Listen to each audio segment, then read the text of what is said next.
जय श्री राधे दोस्तों, केपी की वाणी चैनल में आपका स्वागत है। माता रानी का आशीर्वाद पाने हेतु कमेंट में जय माता दी अवश्य लिखे। वहीं अगर आप महाकाल के भक्त हैं तो कमेंट में हर हर महादेव अवश्य लिखे। यकीन जानिए माता रानी संग महादेव की कृपा आप पर और आपके पूरे परिवार पर अवश्य बरसेंगी और आप सब परिवार स्वस्थ एवं सुखी रहेंगे। साथ ही आपकी सभी मनोकामनाएं यथाशीघ्र अवश्य ही पूर्ण हो जाएंगी। दोस्तों, आज की वीडियो में आपको दिसंबर के महीने में शुक्र के राशि परिवर्तन से जिन राशि के जातकों के विवाह के योग बन रहे हैं उसकी जानकारी देने जा रहा हूं। तो इसमें आपको उन राशियों के बारे में विस्तार से जानकारी दी जाएगी। साथ ही आपको प्राथमिक जानकारी दी जाएगी कि विवाह हेतु जो है बातों को जानकारी नहीं देते हैं तो इसका जानना आपके लिए बहुत शुभ है और बहुत जरूरी भी है, क्योंकि अगर आप इन नियमों का पालन करते हैं तो अगर आपकी बेटी या बेटा या फिर आप स्वयं विवाह करने जा रहे हैं तो फिर आपका वैवाहिक जीवन सुखमय रहेगा। शास्त्रों में इस प्रकार का विधान है और विधानों का पालन करना अनिवार्य होता है। पालन नहीं करते हैं तो भी वैवाहिक जीवन हमारा सुखमय रहेगा। तो आपको बता दें, ऐसा बिल्कुल ना करें, क्योंकि ज्योतिष शास्त्र कोई मानवीय संरचना नहीं है, बल्कि यह युगों युगांतर से चला आ रहा है सनातन जो है धरोहर है। तो इसका आप अवश्य ही पालन करें। सनातन धर्म में 16 संस्कारों का विधान है। उनमें एक संस्कार विवाह संस्कार भी है और विवाह संस्कार के लिए जो नियम बताए गए हैं उन नियमों में कुंडली मिलान का भी विधान है। विगत वर्षों में जो है यह विलुप्तावस्था में पहुंच चुका था, चूंकि इसके पीछे कई प्रकार की कॉन्स्पिरेसी भी रही होंगी, इसके चलते विलुप्तावस्था में पहुंच गया था। वर्तमान समय में पुनः जब इंटरनेट का समय आ रखा है तो फिर इसकी सक्रियता बढ़ी है और वर्तमान समय से लेकर युगो युगांतर तक जो है हिंदी पंचांग और पंचांग का जो अध्ययन किया गया है।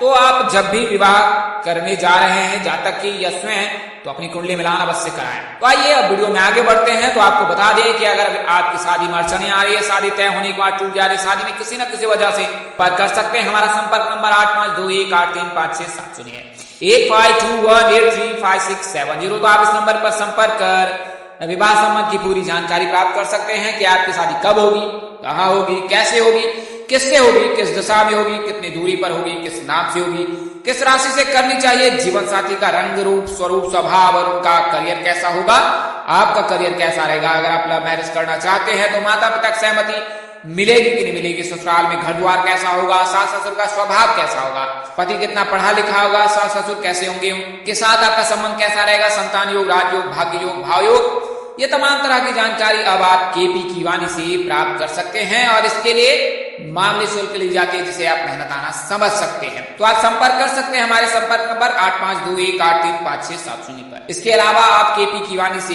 कुंडली मिलान भी करा सकते हैं उचित शुल्क पर और आपको पूर्ण जानकारी दी जाएगी कि आपका वैवाहिक जीवन कैसा रहने वाला है। तो आप संपर्क कर सकते हैं। आइए अब वीडियो में आगे बढ़ते हैं। तो पहले मैं आपको कुछ प्राथमिक जानकारी देता हूं। प्राथमिक जानकारी का अवश्य ही पालन करें, इससे जो है वैवाहिक जीवन सुखमय रहता है। तो विवाह के लिए शुभ दिन कौन माना जाता है? अगर लोग अज्ञातवश किसी भी दिन विवाह कर लेते हैं, लेकिन शास्त्रों में ऐसा कहा गया है कि मंगलवार के दिन का चयन नहीं करना चाहिए, मंगलवार के दिन भूलकर भी विवाह नहीं करना चाहिए। शुभ तिथि सोमवार, गुरुवार, गुरुवार तथा शुक्रवार है, लेकिन मंगलवार की जो तिथि है वो शुभ नहीं है। बात करें शुभ तिथियों की तो द्वितीया, तृतीया, पंचमी, सप्तमी, एकादशी और त्रयोदशी की तिथि शुभ है। शुभ मुहूर्त की बात करें तो अभिजीत मुहूर्त और गोधली बेला सबसे शुभ है। शुभ लग्न राशि की बात करें तो मिथुन, कन्या और तुला शुभ लग्न राशि है। शुभ तारा की बात करें तो गुरु और शुक्र सबसे शुभ तारा है। सूर्य भ्रमण की बात करें तो मेष, वृषभ, मिथुन, वृश्चिक, मकर और कुंभ ये सूर्य भ्रमण की राशि है। आसान शब्दों में कहें, जब सूर्य मेष राशि में, वृषभ राशि में, मिथुन राशि में, वृश्चिक राशि में, मकर राशि और कुंभ राशि में गोचर करे, भ्रमण करे, उस दौरान विवाह करना श्रेष्ठकर होता है। बात करें नक्षत्र की तो रोहिणी नक्षत्र, मृगशिरा, मघा, उत्तर फाल्गुनी, हस्त, स्वाति, अनुराधा, मूल, उत्तराषाढ़ा, उत्तर भाद्रपद, रेवती आदि शुभ नक्षत्र हैं और इन नक्षत्रों में अगर विवाह करते हैं तो ज्यादा शुभ होता है। शुभ करण की बात करें तो बाबा, करणी, कौलव, तैतिला, गारो, वनिजा, करण आदि शुभ करण माने जाते हैं। शुभ योग की बात करें तो प्रीति योग, सौभाग्य योग और हर्षण योग ये शुभ योग होते हैं। इन योगों में अगर विवाह करते हैं तो ज्यादा श्रेष्ठकर होता है। इनमें सौभाग्य योग सबसे ज्यादा शुभ माना जाता है। आइए मैं आपको अशुभ ग्रहों के जो राशि पर प्रभाव पड़ता है उसके बारे में बता देता हूं। तो शनि जो है विवाह में बाधा पहुंचाता है। शनि के रहने पर विवाह, आसान शब्दों में कहे कि अगर जीवन साथी के भाव में शनि उपस्थित है तो 30 वर्ष के पश्चात ही शादी होगी। और अगर आप शीघ्र शादी की कामना कर रहे हैं तो आपको देवों के देव महादेव के शरण में रहना चाहिए, उनकी पूजा उपासना करनी चाहिए। अगर आप महादेव की पूजा उपासना करते हैं तो सब कुछ सामान्य हो सकता है। इसके लिए आपको दृढ़ विश्वास रखना होगा। तो जल में काले तिल मिलाकर, बेलपत्र मिलाकर, गंगा जल मिलाकर आपको शिवलिंग पर अर्घ देना है रोजाना। इससे जो है भगवान शिव प्रसन्न होंगे और जब एक बार शिव प्रसन्न हो जाते हैं तो सब कुछ मंगल ही मंगल होता है। बात करें मंगल की, क्योंकि मंगल कैरियर के शुभ होता है लेकिन विवाह के लिए शुभ नहीं होता है। अगर कोई जातक मांगलिक हो जाता है तो उसके विवाह में बहुत देरी होती है। अन्य जातक जो उनके पार्टनर होते हैं वो शादी करने के इच्छुक नहीं होते हैं, माता पिता मना कर देते हैं। पंडित ज्योतिष भी मांगलिक जातक से शादी ना करने की सलाह दी जाती है। तो अगर कोई जातक मांगलिक है, उसकी कुंडली में प्रथम भाव, द्वितीय भाव, चतुर्थ भाव, सप्तम भाव, अष्टम भाव, द्वादश भाव में अगर मंगल है, जातक पर मांगलिक प्रभाव प्रबल रहता है या जातक मांगलिक हो जाता है। तो जब जातक मांगलिक होता है तो उसके शुभ प्रभाव समाप्त हो जाते हैं। कैरियर के लिए किसी प्रकार की कोई दिक्कत नहीं है, लेकिन विवाह में बहुत दिक्कत आती है अगर कोई जातक मांगलिक रहता है। तो अगर आप मांगलिक हैं तो विवाह में बहुत बाधा आती है। तो इसके लिए अर्क विवाह और कुंभ विवाह का विधान है। लड़के अर्क विवाह का पूजा कराएं और वहीं लड़कियां कुंभ विवाह का पूजन कराएं। तत्पश्चात विवाह करने सूत्र में बंधना ज्यादा श्रेष्ठकर होगा। हालांकि अगर कोई निवारण नहीं कराना चाहता और मांगलिक जातक से शादी करता है या करते हैं या करती है तो फिर उनका वैवाहिक जीवन सुखमय रहता है, क्योंकि मंगल और मंगल के रहने पर जो है अमंगल नहीं होता है। इसके अलावा जो है राहु केतु जो स्वभावी होता है। व्यक्ति के अंदर जो है मन और मस्तिष्क में जो है, जब राहु केतु प्रबल रहता है तो व्यक्ति दुस्वभावी हो जाता है। एक विषय को लेकर दो तर्कों से वह विचार करता है। उसके मन में यह रहता है ये काम करे और अगले पल ही उसे ऐसा लगता है कि ये काम उसके लिए श्रेष्ठकर नहीं होगा या वो उस काम में फंस सकता है या उसे फंसाया जा रहा है। तो ये राहु केतु के चलते होता है। वहम की स्थिति जो से बोलते हैं द्विस्वभावी तब होता है जब राहु केतु उपस्थित होता है। तो राहु केतु का कार्य व्यक्ति को वहम में डालना है, किसी भी सही निष्कर्ष पर नहीं पहुंचना। ये राहु केतु ही कराता है। तो व्यक्ति जब दुस्वभावी हो जाए, वहम की स्थिति में रहे, तब भी विवाह में बाधा आती है। तो इसके लिए आपको विशेष चिंतित होने की जरूरत नहीं है। आप शिव जी के शरण में जाइए। देवों के देव महादेव जो है उनके शुभ प्रभाव से, जो उनके आशीर्वाद से जो है राहु केतु का प्रभाव मिनटों में गायब हो जाता है। तो आपको विशेष करना नहीं है, शिव जी की पूजा उपासना करनी है। पर्याप्त समय मिलता है तो महामृत्युंजय मंत्र का जाप करना है। वहीं राहु केतु के जो बीज मंत्र उसका भी आप जाप कर सकते हैं। इससे भी विवाह में बाधा आ रही दूर हो जाती है। भगवान विष्णु की उपासना करें, जल में कुश डालकर स्नान करें अगर राहु केतु प्रबल है। शनिवार के दिन मीठी चीजों का सेवन बिल्कुल ना करें। सूर्य जो है सकारात्मक ऊर्जा का स्रोत माना जाता है, लेकिन सूर्य कभी कभी दुष्प्रभाव भी देता है।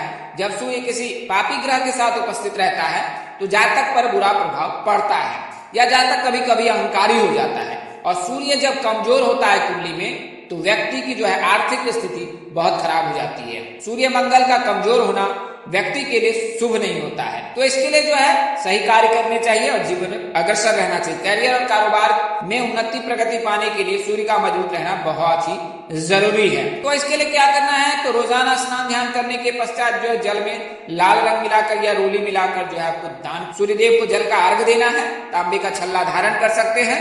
गुलाबी रंग के वस्त्र धारण करना बेहद शुभ होता है। मंगलवार के दिन हनुमान मंदिर जाएं और हनुमान जी को प्रसाद चढ़ाएं। अब बात करें शुभ ग्रह की, तो गुरु जो है शुभ ग्रह माना जाता है। गुरु लड़कियों के विवाह के कारक माने जाते हैं। तो अगर गुरु कुंडली में मजबूत है तो लड़की की सीधी शादी हो जाती है। अगर गुरु कमजोर है तो शादी में देर होती है। तो गुरु को मजबूत किया जा सकता है।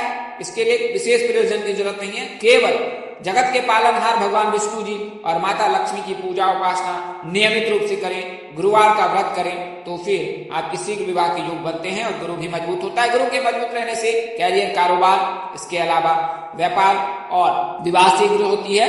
साथ ही संतान प्राप्ति के भी योग बनते हैं। तो गुरु जो है बेहद शुभ माना जाता है। और इसके साथ ही शुक्र का भी मजबूत रहना अनिवार्य है। शुक्र सुख, शोहरत, ऐश्वर्य, प्यार, रोमांस, विवाह आदि के कारक होते हैं। शुक्र दैत्यों के देवता हैं, दैत्यों के गुरु हैं। शुक्र जो है दैत्यों के गुरु यानी शुक्राचार्य हैं। और शुक्र को मजबूत करने के लिए विशेष प्रयोजन की भी जरूरत नहीं पड़ती है। इनके जो आराध्य हैं वो भगवान शिव देवों के देव महादेव हैं।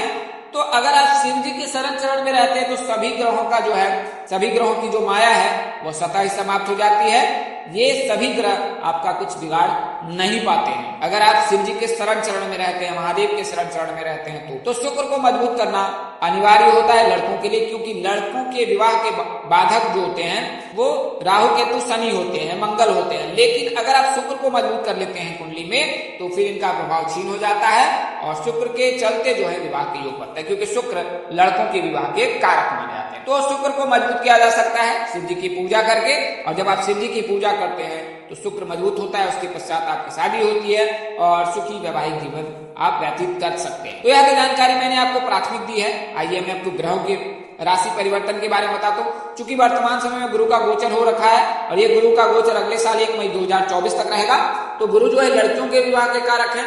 तो जो गुरु के राशि परिवर्तन से उन राशियों के बारे में बताऊंगा जिनके विवाह के योग है, और साथ ही शुक्र के राशि परिवर्तन से भी बताऊंगा कि उन राशि के विवाह के योग दिसंबर महीने में कैसे है। तो दिसंबर के महीने में 15 दिसंबर तक विवाह मुहूर्त है, उसके पश्चात खरमास लग जाएगा क्योंकि सूर्य धनु राशि में प्रवेश कर जाएंगे, और जब सूर्य धनु राशि में प्रवेश करते हैं तो 1 महीने के लिए खरमास लग जाता है, क्योंकि सूर्य एक राशि में 30 दिनों तक भ्रमण करते हैं। तो फिर खरमास समाप्त होगा जनवरी में और इसके पश्चात फिर विवाह मुहूर्त होगा 16 जनवरी से। तो गुरु का जो राशि परिवर्तन हो चुका है, गुरु मेष राशि में है और गुरु जो है कर्क राशि में उच्च होते हैं।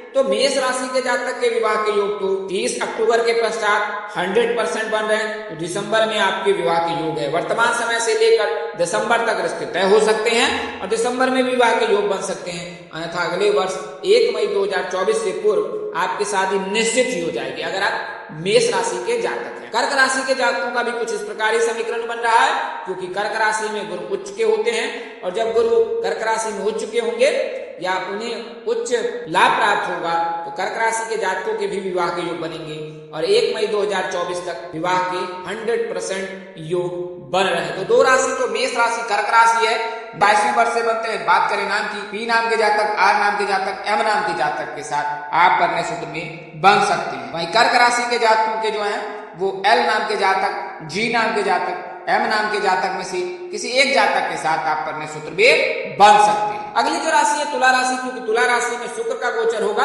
तो तुला राशि के जातकों के लिए भी विवाह का योग बनाएगा। तो तुला राशि के जो जातक है का नाम अक्षर जी से होता है और तुला राशि के अलावा शुक्र जो होते हैं मीन राशि में हो चुके होते हैं, तो मीन राशि के जातकों के लिए भी शुभ योग बनाएगा। तो इस तरह से कुल मिलाकर का है 4 राशि के जातक जो हैं उनके दिसंबर महीने में 100% विवाह के योग बन रहे हैं। तुला राशि के जातक के एस नाम के जातक, जी नाम के जातक, एम नाम के जातक के साथ वर्ण सूत्र में बंधने के प्रबल योग है। वहीं बात करें मीन राशि के, तो मीन राशि के जातक के भी विवाह के योग हैं। मीन राशि के जातक के एस नाम के जातक, जी नाम के जातक, डी नाम के जातक के साथ वर्ण सूत्र में बनने के योग बन रहे हैं। मीन राशि के जातक के एस नाम के जातक, जी नाम के जातक, वी नाम के जातक के साथ इनमें से किसी एक जातक के साथ परिणय सूत्र में बंधने के प्रबल योग है। तो कुल मिलाकर का है मेष राशि के जातक, कर्क राशि के जातक, तुला राशि के जातक और मीन राशि के जातक के दिसंबर में विवाह के 100% योग है। इसके अलावा अन्य राशियों के भी विवाह के योग बनेंगे। शादी उस वर्ष उस महीने ना हो, अगले वर्ष हो, लेकिन उनके भी लिए भी रिश्ते प्रस्ताव आएंगे। तो इस तरह की अन्य जानकारी के लिए हमारे साथ बने रहे। अगर जानकारी देने में अपने अनुज यानी मुझसे कोई गलती या त्रुटि रह गई हो तो कृपया मुझे क्षमा कर दीजिएगा। मेरी कोशिश आपको सत्य और सही जानकारी देने की रहे। इस तरह की वीडियो देखने के लिए हमारे साथ बने रहे। अगले वीडियो में फिर मिलते हैं, तब तक के लिए आप जहां रहे मस्त रहे, स्वस्थ रहे, व्यस्त रहे। माता रानी की असीम कृपा पर बरसती रहे। परमपिता परमेश्वर आपको सद्बुद्धि, सत्वार और आगे बढ़ने की शक्ति दे। नमस्कार, जय श्री दोस्तों, जय श्री कृष्ण।